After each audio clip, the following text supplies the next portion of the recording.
ხშირად მეკითხებიან რა განსხვავებაა მორჩილ ძაღლსა და დამჯერე ძაღლს შორის. ეს არის შემდეგნაირად. მორჩილი ძაღლი არის ძაღლი, რომელიც არის გაწვრთნილი რაღაცა ხარისხში, რაღაცა კატეგორიაში, რაღაცა დონეზე. რაღაცა ლეველი აქვს. თან უნაკლოდ იდეალურად, თან მეტნაკლები ხარვეზებით, თან უბრალოდ კარგად ასრულებს ბრძანებებს და ასრულებს ნებისმიერ ბრძანებას, რაც მას აქვს ნასწავლი. ხასოსნო ხარისხ შესრულების ხარისხზე აქ არ არის საუბარი.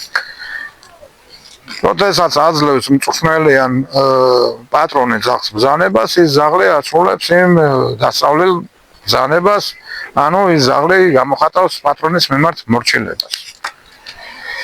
დამჯერე ძაღლი ჩემთვის არის ძაღლი, რომელსაც არ ჭირდება ესეთი ინტენსივობით ბრძანებების მიცემები.